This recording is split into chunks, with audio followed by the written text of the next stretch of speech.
11, 12 풀어보고 답하긴 해보게요.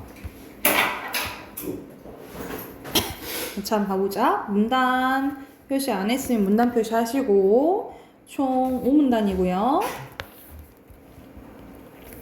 자, 첫 번째 문단부터 보면 기체의 무게와 이제 부피에 대한 이제 내용인데, 우리는 일상생활에서 다양한 기체와 함께 살아가고 있습니다. 우리를 숨쉬게 하는 공기, 탄산음료에 들어가 있는 이산화탄소, 밤거리를 밝히는 네온 사인, 간판 안에 들어있는 네온, 두둥실 떠오르는 평선 안에 있는 헬륨 등 우리의 주변엔 다양한 기체가 존재합니다. 간혹 이러한 기체들이 눈에 보이지 않는다고 기체가 무게도 그리고 부피도 없을 거라는 생각이 사람들이 있는데, 하지만 그렇지 않다는 거지. 기체는 든담는 용기에 따라 모양이 변하기 때문에 일정한 모양이 없을 뿐이지 기체도 엄연히 무게와 부피를 가지고 있으며 이를 측정할 수 있대요. 그래서 기체도 측정할 수 있다라는 마지막 문장이 중심 문장이라 보시면 되겠죠? 밑줄 그어 놓으시고 핵심어 기체죠. 그래서 여기 문장의 내용은 일상생활 속 다양한 기체와 기체의 무게와 부피에 대해서 설명했다라고 보시면 되겠죠. 빈칸 넣으시고, 먼저 기체의 무게는 똑같은 용기의 기체양을 서로 다르게 넣고 저울로 측정하는 방법을 통해서 확인할 수가 있대요. 저울의 한쪽에는 공기를 조금 넣은 풍선을, 다른 쪽에는 공기를 가득 넣은 풍선을 올리면 공기를 가득 넣은 풍선을 올리는 쪽으로 저울이 기웁니다. 또한 같은 기체여도 이산화탄소는 공기보다 무겁기 때문에 보통 공기보다 아래쪽에 이제 가라앉는데요. 그래서 여기서는 어떻게 저울로 측정할 수 있는지 그 방법이 이제 나오죠. 첫 번째 문장이 중심 문장, 핵심어는 기체의 이제 무게라고 보시면 되겠죠. 그래서 빈칸도 기체의 무게예요.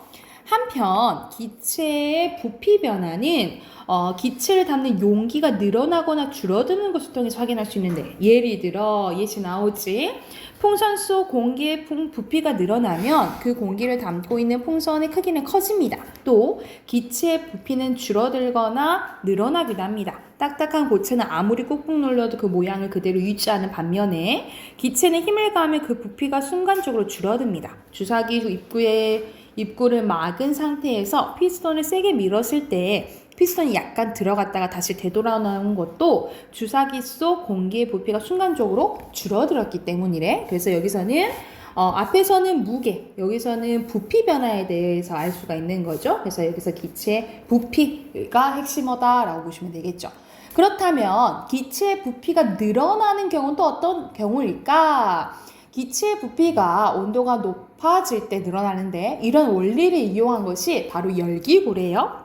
열기구에 매달린 풍선 속에는 공기가 들어있는데, 원래 공기가 들어있는 풍선은 떠오르지 않지만 열기구의 풍선 아래쪽에 달린 버너에 불을 켜면 풍선 속 공기가 따뜻해지면서 부피가 커집니다. 부피가 커진 공기는 주변에 있는 다른 공기보다 훨씬 가벼운 상태가 되기 때문에 떠오르게 되는데, 그래서 열기구가 땅에 떨어지지 않고 안전하게 하늘을 날려면 계속해서 버너를 조절하여 풍선 속 공기를 따뜻하게 해줘야 된대요. 그래서 여기서는 늘어나는 경우에 대해서 나오지, 핵심어 그대로 기체의 부피라고 보시면 되고요. 이처럼 기체는 우리 눈에 보이지 않지만 분명히 존재하며 무게와 부피를 갖는다는 거지. 또한 그 부피가 커지거나 작아질 수 있기 때문에 우리의 삶에 유용하게 사용되고 있다라고 보시면 되겠죠. 그래서 여기서는 앞에 있는 거를 요약했다라고 보면 되겠지. 핵심어 기체고요. 그러면은 문제 답하긴 해볼게. 자, 1번에 기체의 부피는 뭐 할수록, 열기구를 예시 들었잖아. 온도가 높아질 때 늘어나고, 그래서 빈칸은 열기구죠. 열기구는 이러한 원리를 이용한 것이다 라고 보면 되고요. 자, 2번의 각 문단에 대한 설명을 알맞지 않은 것은, 여기서는 앞에 마지막은 정리해줬지. 이렇게 하세요. 이렇게 하시길 바랍니다. 이런 말 안 나오잖아. 당부 없죠. 3번이 잘못됐고, 그리고 3번의 순서대로 기체의 무게, 그리고 기체의 부피가 되겠네요. 그리고 4번에 적절하지 않은 것은 온도가 높아질 때 늘어난다 했지, 그치? 4번이고요. 그리고 5번에 이거는 내용 일치 문제죠. 대답할 수 없는 것은 3번이 되겠죠? 됐나요? 두 번째 것도 이어서 한번 해볼게요. 자, 두 번째 것 질문은 심리학에 대해서 나오네. 이거는 크게 4문단으로 되어 있고요. 아마 여러분이 이제 들어본 이제 이론도 있을 텐데 한번 봐볼게요. 자, 평소 우리가 무의식적으로 느꼈던 감정이나 생각들을 한마디로 명쾌하게 정리할 수 있을까? 이미 많은 심리학자들이 우리가 느끼는 감정이나 생각을 심리학적으로 정의해 놨대요. 그래서 이 일상생활에 관련된 심리학 이론 가운데 우리가 자주 겪는 것들에 대해서 알아보자. 그럼 내가 볼 때는 선생님 문제를 잘못 보았다. 마지막 문장이 더 중심 문장일 것 같다. 그치? 그리고 관련된 심리학 이론이 이제 핵심어가 되겠죠? 그래서 일상생활 관련된 빈칸 심리학 이론이 되겠어요.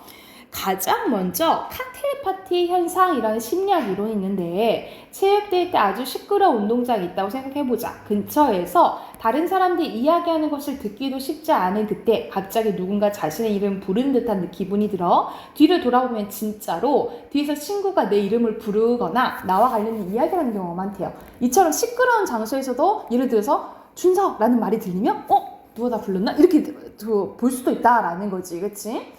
자신 관련된 이야기를 잘 들리는 것을 바로 칵테일 현상이라고 합니다. 그러면 칵테일 현상에 대한 개념이 중심 문장이겠죠. 그쵸? 그리고 핵심어는 칵테일 파티 현상. 이런 칵테일 파티 현상은 우리가 여러 가지 정보들 중 특정한 것에만 선택적으로 집중하기 때문에 발생하는데, 즉 대부분의 사람들이 자신과 관련있는 정보에 주의를 기울이지만 아니면 무시하는 경우가 있다라는 거죠. 그러니까 우리가 내가 관심 있는 분야는 엄청 집중하고 막 이렇게 감각이 살아나잖아. 그렇지 않으면 이제 모른다는 거죠. 그래서 선생님이 이번에 저번 주말에 결혼식 갔다 왔거든요. 근데 결혼식이 친구 결혼식이 아니라 선생님 아는 선생님의 딸이 결혼하는 거야. 근데 내 직접적인 친구가 아니잖아. 그러니까는 결혼식, 선생님 친구 결혼식이었으면 막 사진 찍고 영상 찍고 막 이제 그랬을 텐데 내가 네 친구가 아니잖아. 그러니까는 관심도가 뚝 떨어지는 거야. 그래갖고 엄청 답답하다, 나가고 싶다 막 이런 생각이 들더라고요. 그러니까 이런 거는 이제 내가 관련이 있는지 없는지 그게 이제 크다라는 거죠. 그래서 여기서는 칵테일 파티 현상이 나왔고, 그리고 피그말리온 효과가 나오는데요. 미국의 심리학자 로젠탈과 제이콥스는 한 초등학교 학생 20%를 선발한 뒤에 학교의 교사들에게 이 학생들이 직접 능력과 학업 성취의 향상 가능성이 매우 높다고 얘기를 했대요. 하지만 이는 사실 그들의 실제 성적과 상관이 없이 거짓으로 얘기한 건데, 그런데 8개월이 지난 후 지능검사를 실시하자 20%에 속한 학생들이 다른 학생들로 평균 시험 점수가 더 높고 성적이 큰 폭으로 향상된 것을 확인할 수 있었대요. 이는 교사들이 해당 학생들의 기대를 갖고 더 정적고 돌보고 가르쳤기 때문이래. 얘는 똑똑하니까 해야 돼. 이렇게 했던 거지. 그치? 이처럼 누군가에게 기대한 만큼 상대방도 그 기대에 보답하는 현상을 뭐라고 한대요? 피그말리온 효과라고 한대요. 선생님은 너네들한테 기대를 할 거야. 알겠지? 나는 이제 정민이야, 우리 준서에게 기대를 할 거야. 알겠죠? 그러면은 내가 기대한 만큼 보답하겠지. 피그말리온 효과가 있는가 우리 이제 봐보자. 할 때. 알겠지? 그래서 여기서는 피그말리온 효과에 대해서 설명했다라고 보시면 되겠죠. 그래서 마지막 문단 보면 칵테일 파티 현상이나 피그말리온 효과처럼 우리가 일상에서 흔히 경험하는 현상들을 설명하는 심리학적인 이론이 많은데, 이런 심리학에 관심을 많이 가지면 우리가 일상생활에서 겪는 무의식적으로 느끼는 감정들을 논리적으로 이해할 수 있을 것이다 라고 정리되어 있네요. 그리고 핵심어는 예를 들어서 심리학 이론이라고 보시면 되겠죠? 그래서 여기가 이제 중심 문장이고, 이것도 관련된 이제 문제 봐볼게. 여기서는 시끄러운 장소에서 자신의 이야기를 잘 들리는 것을 칵테일 파티 현상이라고 했죠. 그쵸? 칵테일 파티 현상이고요. 2번의 문단에 대한 설명으로 알맞지 않은 것은 여기서는 뭐 오류 지적하는 거 전혀 없죠. 두 가지 그냥 예시 나온 거죠. 2번에 3번이고요. 자, 3번의 윗글에 대한 설명으로 가장 적절한 것은 여기서는 우리 일상생활 속에서 알 수 있는 이론 두 개가 나왔잖아요. 그치? 가장 적절한 것은 4번이라고 보시면 돼요. 그리고 4번의 내용 일치 문제는 가장 적절한 거네요. 우리 중요한 거. 피그말리온 효과가 좀 중요하지, 그치? 4번이에요, 4번. 그리고 5번에 여기서는 우리가 무의식적으로 느낄 수 있는 무의식적으로 느끼는 감정이나 생각을 심리학적으로 알면 되게 유용하다 이 말이잖아요, 그쵸? 가정식으로는 5번이 되겠어요. 여기까지 됐을까요? 그리고 우리가 문학책 있잖아요. 문학책 한번 꺼내볼까요?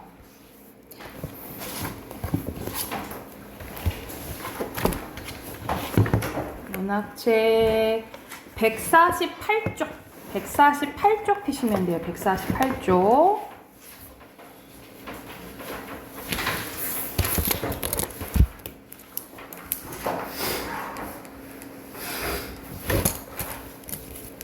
자, 여기서는 이제 계속 소설에 대해서 이제 하고 있는데 이거를 하기 앞서 선생님이 여러분한테 설명할 게 있는데 여러분 이제 거의 2학년이 마무리되어 가고 기말고 이제 3학년 되잖아요, 그치?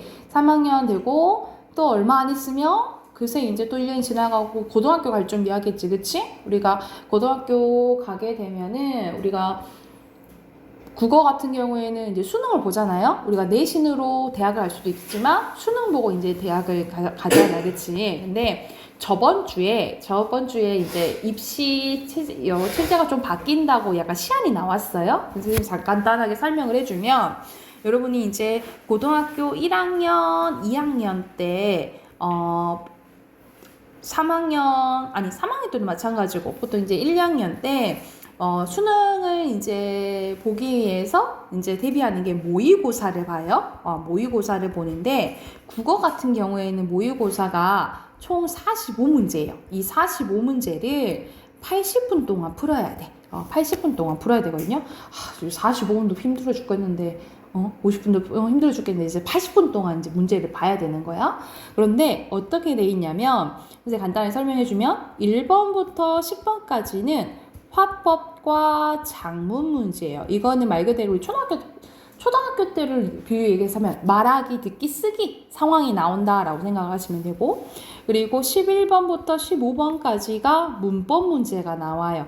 이제 현대문법도 나오고 옛날 중세문법도 나온다고 생각하면 되고 16번부터 30번까지가 문학, 우리가 시, 소설, 수필, 극 이렇게 배우잖아, 그치? 이게 이제 고전이든 현대든 다 나온다고 생각하시면 되고요. 31번부터 45문제가 독서 문제예요. 그러니까 우리가 방금 했던 부분이 비문학, 독서잖아. 그러니까 새로운 질문이 항상 나오잖아요. 그쵸? 이렇게 문제가 나오는데, 우리가 지금 있잖아요. 지금 어떻게 되냐면, 1, 2학년들을 이렇게 봐요. 이렇게 보는데, 3학년 있죠? 3학년인 경우에는 수능 볼 때 어떻게 되냐면, 화법과 작문을 15문제 볼지, 문법을 15문제 볼지 선택을 해야 돼. 문학이랑 독서는 똑같고 15문제를 화법과 작문을 볼지 문법 볼지 선택을 하게끔 돼 있거든요.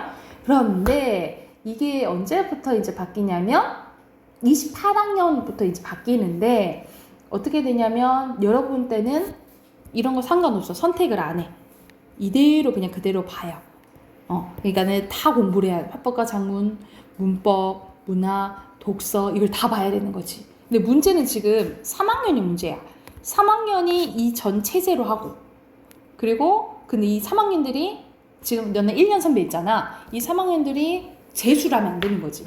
재수를 하게 되면은 공부해야 되는 양이 많아지는 거죠.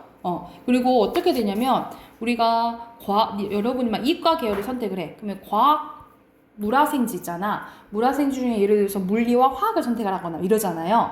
아니면 사회계열도 두 가지를 선택하거나 이러는데 이게 공통으로 바뀌어요. 공통과학, 공통사회로 바뀌어서 여러분 다 공부해야 되는 거야. 그러니까 물화생지 선택할 필요 있어 없어? 없이 다 공부하고 수능을 봐야 된다라고 생각을 하시면 돼요. 그리고 지금 등급 체제가 9등급이거든요. 근데 몇 등급으로 바뀌냐면 5등급으로 바뀌어요. 5등급으로 바뀌는데 5등급으로 바뀐다라는 것은 말 그대로 1등급을 많이 맞을 수 있잖아요. 이렇게도 볼 수 있잖아. 그치? 근데 반대로 생각하면 1등급 받기가 더 어려울 수도 있는 거지. 지금 여러분이 A, B, C, D, E 5등급 체제잖아요. 지금 중학교 때가. 이런 식으로 이제 등급 맺어진다라고 생각을 하시면 돼요. 그래서 이렇게 달라지는 점이 여러분이 이제 수능을 볼 때는 아무래도 정권이 바뀌어서 또 어떻게 될지는 모르겠지만 지금 나온 시안으로는 지금 그렇거든요. 그래서 지금은 여러분은 이렇게 국어 같은 경우에는 언어 영역이 같은 경우에는 이렇게 진행이 된다라고 생각하면 돼. 그러니까 지금처럼 좀 크게 달라지는 건 없어요. 그게 지금 3학년이 문제지 여러분은 이제 바뀐 체제로 들어가는 거니까 이 체제로 합법과 작문, 문법, 문학, 독서 이런 식으로 나눠서 효율적으로 여러분이 이제 취약한 게 뭔지 그것을 이제 중점적으로 더 공부를 해야 되고 지금은 이제 중학교 때니까 모든 영역에 대해서 이제 이론을 확실히 하고 고등이랑 중등은 크게 다르지 않은데 좀 더 문학작품이 많아지고 이론이 좀 더 심화된다 이렇게 생각을 하시면 돼요. 아셨죠? 그래서 이걸 설명해 주려고 자, 오늘 그래서 이렇게 진행된다라고 알고 계시면 돼요. 아셨죠? 자, 오늘 배울 거는 148쪽 보면은 대화, 서술, 묘사가 나와 있는데 이 대화, 서술, 묘사에 따라서 뭐가 이제 달라지냐면 작가마다 문체가 달라진다라고 생각을 하시면 돼요. 우리가 소설의 3요소 있죠? 소설의 3요소가 주제, 구성, 문체잖아. 근데 이 문체가 달라지는 게 뭐에 따라서 이 대화, 서술, 묘사에 따라서 달라진다라고 생각을 하시면 돼요. 먼저 대화 봐볼게. 대화는 쉽죠. 말 그대로 소설 속의 인물들이 서로 주고받는 말을 대화라고 하는데 대화를 통해서 사건이 구체적으로 전개가 되고요. 사건이 전개가 되고 그리고 인물의 성격이나 심리, 태도를 어떻게 알 수 있냐면 간접적으로 알 수 있다라고 보시면 돼요. 그러니까는 제 말하는 거 보니까 네 가지가 없네 이렇게 볼 수도 있고 저 사람 저렇게 행동하는 거 보니까 되게 성실하네 이렇게 알 수가 있는 거지, 그치? 그래서 대화는 말 그대로 극으로 생각하면 대사라고 생각하시면 되겠죠, 그렇죠? 자, 서술 봐볼게요. 서술은 말 그대로 그 소설에 쓰여져 있는 부분이 거의 서술이라고 생각하면 돼요. 그러니까 예를 들어 시작할 때 그는 이제 일어났다 이런 식으로 시작하잖아. 이런 것들이 서술이라 보면 돼. 서술자가 독자에게 이 사건 배경 인물의 심리를 직접 설명하는 부분 모두를 서술이라고 보시면 됩니다. 그래서 서술에 이제 예시가 이제 나와 있는데 요약적 서술이 있고요. 묘사 그리고 의식의 흐름 기법이 나오는데 요약은 말 그대로 이렇게 오래된 이제 이야기를 줄여서 얘기한 거라고 생각하시면 되겠죠. 그러니까 예를 들어서 나는 예를 들어서 그녀와 8년간 연애를 하고 결혼을 했다. 그러니까 그 8년간의 일을 한 문장으로 뿌리는 거잖아, 그치? 이런 것들 이제 요약적 서술이라고 보시면 되고요. 묘사는 서술자가 사건 배경 인물의 외모나 심리를 단순히 설명하는 것이 아니라 그림 그리듯이 구체적으로 전달하는 거라고 보시면 돼요. 그래서 예를 들어서 그는 더벅머리에다가 안경을 썼다. 이런 식으로 하면 그렇게 생겼나 보다 우리 떠올릴 수 있잖아. 그치? 이런 식으로 그림 그리듯이 쓰는 것을 묘사라고 보시면 돼요. 묘사. 그래서 묘사 옆에 장점과 단점 나와 있네. 옆에 보면 대상을 구체적이고 생생하게 전달할 수 있고요. 근데 너무 지나치게 자세하게 얘기하다 보면은 조금 사건의 전개가 조금 느려질 수는 있다라고 보시면 돼요. 그리고 의식의 흐름 기법은 뭐냐면 말 그대로 인물의 생각을 의식 흐름에 따라서 쓰는 것을 얘기해요. 예를 들어서 준서의 의식의 흐름 기법 뭘까? 몇 시지? 왜 이렇게 시간이 안 가지? 이런 식으로 배고프다. 저건 뭐지? 이런 것들 있잖아. 생각의 흐름대로 이렇게 쓰는 것을 의식 흐름 기법이라고 생각하시면 돼요. 그래서 오늘 할 부분은 그렇게 어렵진 않지, 그치? 우리가 소설을 보면서 봐야 될 부분인데, 자, 문체를 드러내는 게 이 세 가지로 드러낼 수 있다고요. 대화, 서술, 묘사고, 그리고 대화는 말 그대로 주고받는 말, 서술은 자극적 다 쓰는 거, 특히 묘사는 그림 그리듯이 묘사하는 거라 생각하시면 돼요. 아셨죠? 그러면은 옆에 예시 149쪽 있잖아요. 149쪽 예시 문제 한번 문제 풀어보고 답 확인해 볼게요.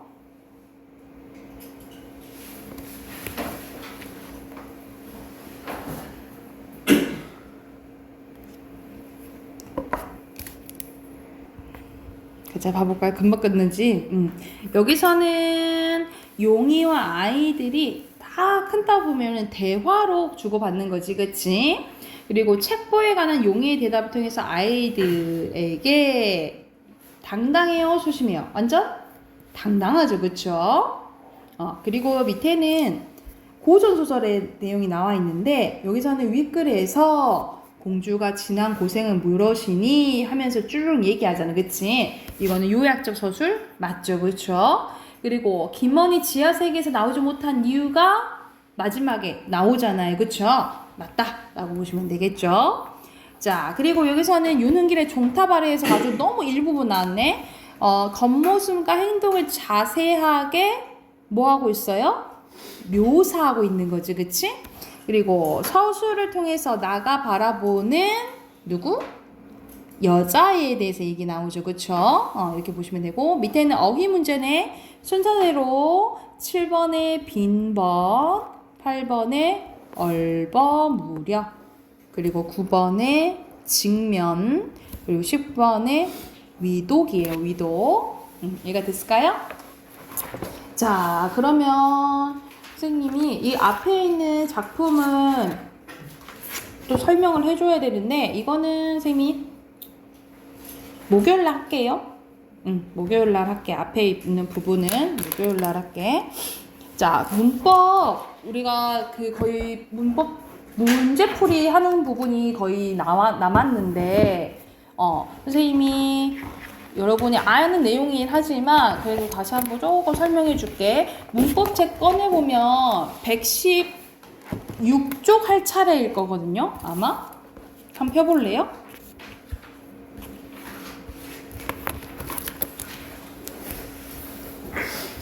거기 할 차례 맞죠? 앞에 115쪽까지 돼 있죠? 115쪽 돼 있죠? 여기서는 이제 품사에 대해서 나오는데 품사에 대한 문제가 항상 기본이긴 하죠. 이제 다 아는 걸 수도 있지만 더 꼼꼼히 이제 봐야 되고 이게 원래는 시험에서는 이제 학교 시험에서는 1학년 때 나와요. 이게 이제 1학년 때 나오는데 1학년 때 이제 하고 끝나는 게 아니라 여러분이 기초가 되는 게 이제 3학년 되면 문장 성분 그 혼문자 개문자 기억나나? 그거 이제 기본이라고 생각하면 돼요. 품사랑 문장 성분의 구별을 해야 되는데 그게 가장 기본이고 이거는 이제 고등학교 때까지 계속 나오는 부분이라 보시면 돼요. 그래서 이거 문법의 기초여서 여러분 알고 있어야 되는 거지. 선생님이 간단하게 또 설명을 해주면 자, 다시 한번 기억을 떠올려 보자. 품사는 단어가 우리 엄청 많죠. 이 단어가 많은 걸 나눠놓은 거야. 나눠놓은 거야. 단어가 엄청 많은데 근데 나누는 기준이 몇 가지냐면 3가지라 보시면 돼요. 형태, 기능, 의미에 따라서 나눠 놓은 거야. 형태는 말 그대로 문장에서 형태가 바뀌냐 안 바뀌냐예요. 여기서 형태가 안 바뀌면 우리가 불변어 기억나죠, 그쵸? 형태가 변하면 가변어라고 보시면 돼요. 가변어. 그래서 형태를 봤을 땐 2가지로 이렇게 나뉘어지는 거야. 그리고 기능은 문장에서 하는 역할이라 보시면 돼요. 기능으로 5가지, 의미로는 우리 알고 있는 우리 구품사잖아. 국어는 한글은 구품사예요. 영어는 팔품사지만 그거는 구품사야. 그래서 여기서는 기능으로 봤을 때 불변어에서 4가지, 가변어에서 1가지야. 자, 먼저 가변어가 하나니까 가변어 먼저 봐볼게. 가변어 한번 봐볼게. 가변어는 문장에서 단어가 바뀐다는 거지, 그치? 그래서 바뀌는 것을 우리가 용언이라고 해. 우리 바뀌는 현상을 예를 들어서 먹다 하면은 먹다, 먹니, 먹구나 이런 식으로 바뀌잖아, 그치? 이렇게 바뀌는 현상을 뭐라고 하냐면 활용이라고 해요. 그래서 용을 갖고서 용언이라 생각을 하면 돼. 그래서 용언은 보통 서술어 기능을 한다라고 보시면 돼요. 그래서 2가지가 있는데 그 2가지가 뭐냐면 동사, 움직임을 나타내는 동사, 그리고 형용사라고 보시면 됩니다. 근데 가끔 가다가 동사랑 형용사를 헷갈리는 경우가 있어. 그럴 때는 니은다나 는다를 넣어봐요. 예를 들어서 우리가 예쁘다는 형용사로 알고 있잖아. 근데 이게 형용사인지 동사인지 헷갈릴 때가 있어. 그럼 니은다를 넣어봐. 예쁜다. 말 돼? 안 되잖아, 그치? 이게 니은다를 넣어봤을 때 말이 안 되면 형용사예요. 말이 되면 동사예요. 그렇게 구별하시면 돼요, 아셨죠? 그리고 자, 불변어에는 네 가지가 있는데 순서대로 체언, 수식언, 그리고 관계언, 그리고 독립언이 있어요. 이렇게 있는데 체가 몸체자잖아. 가장 중요한 거야. 그래서 보통 주어, 목적어, 보어 역할을 한다라고 생각하시면 돼요. 그래서 사물의 이름을 나타내는 명사로 명사를 대체하는 대명사, 그리고 수사가 있다라고 보시면 되고요. 수식어는 다른 말을 꾸며주는 거지, 그치? 그래서 보통 체언을 꾸며주면 관형사라고 하고요. 그 외의 것들을 다 꾸며주면 부사라고 보시면 돼요.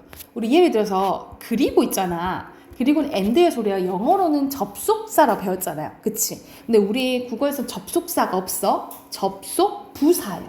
다 부사다라고 생각을 하면 돼. 체언을 꾸며주는 게 아니면 뭐야? 웬만하면 다 부사라고 생각하면 돼. 예를 들어서 준서가 뒤뚱뒤뚱 걸어간다 했을 때 이 뒤뚱뒤뚱 흉내내는 말들 있죠. 이런 것도 다 부사라고 생각을 하면 돼요. 소리도 그러면은 멍멍 이런 것도 다 뭐겠어? 부사겠죠, 그쵸? 그리고 관계어에는 뭐가 있냐면 조사가 있어요. 이 조사가 있는데 이 조사가 중요해. 이 조사는 혼자 쓸 수 없어.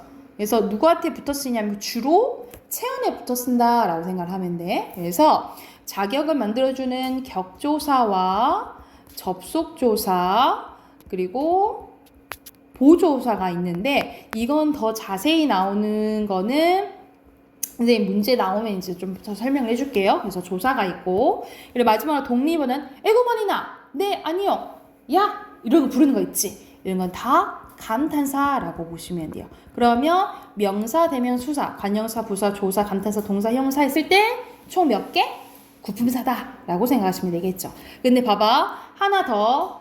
자, 근데 예외가 있어. 조사는 관계어이면서 불변어잖아요. 그치? 근데 예외가 있는데 서술격 조사 이다가 있어요. 자, 서술격 조사 이다가 있는데 자, 이다의 예시를 한번 들어볼게. 나는 학생이다 했을 때 이다죠. 그쵸? 근데 얘는 이구나 이지 이런 식으로 바뀌어. 그치? 근데 바뀌면 선생님 용어는 아니에요? 라고 할 수 있는데 얘는 학생 명사에 붙어서 나타나잖아. 그치? 그래서 명사에 이제 붙어서 나타나서 조사의 역할이 크다라고 봐요. 그래서 얘는 조사이긴 하지만 뭐다? 서술격 조사는 조사이긴 하지만 어디에 속한다? 가변어에 속한다라고 생각하시면 돼요. 용어는 아니야. 조사고 관계어긴 하지만 어디에 속해? 가변어에 속한다라고 기억을 하시면 돼요. 이해가 됐을까요? 그러면 품사에 대한 문제가 쭉 있어요. 116쪽부터 어디까지 문제 쭉 푸냐면요. 오늘 풀 문제가 조금 많은데 우선은 123쪽까지 한번 풀어보자. 123쪽까지 문제 풀어보고 답 확인해 볼게요.